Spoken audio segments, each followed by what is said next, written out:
আপনারা কোনো শৃঙ্খলা আচরণ করেন নাই শান্তভাবে।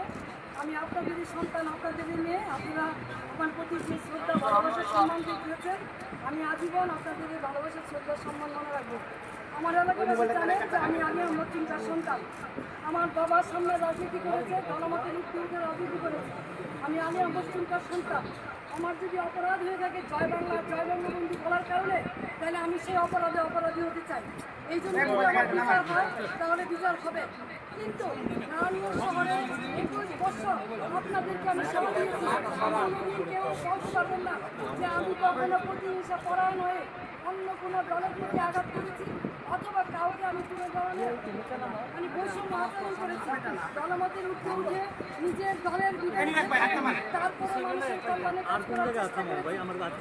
সত্য, মতভেদের সত্য এই শহরের নারায়ণগঞ্জবাসীর জন্য এমন কোনো জায়গা নেই যেখানে প্রতিবাদ করি নাই।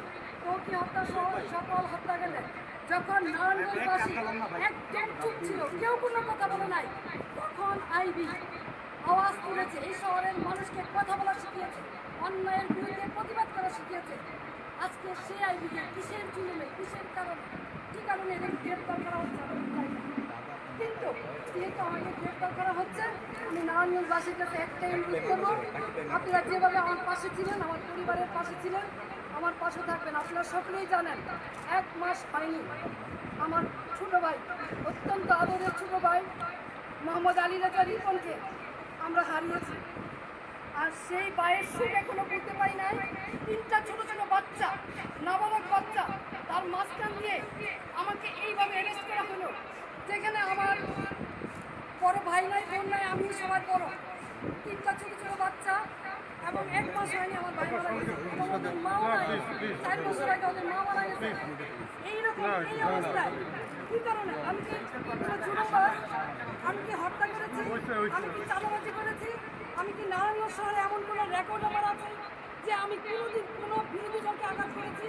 তাহলে কিসের জন্য, কী কারণে, কোন ষড়যন্ত্রের কারণে, কার স্বার্থে আমাকে অ্যারেস্ট করা হলো? আমিও প্রশাসনের কাছে জানতে চাই। বর্তমান যারা সরকার আছেন, সাম্যের কথা বলেছেন, বৈষম্যের বিরুদ্ধে আপনারা আন্দোলন করেছেন, সরকার হটিয়ে নতুন সরকার এসেছে, তাহলে কি এই বৈষম্য? তাহলে অনেক রাজনীতি, সততার কিসার মূল্যায়ন? আমি তো বাড়ি চেয়েছিলাম, আমি তো পালাইনি, তাহলে এইভাবে আমাকে অ্যারেস্ট করতে হলো কেন? সেই জবাব জনগণের কাছে চাই, জনগণের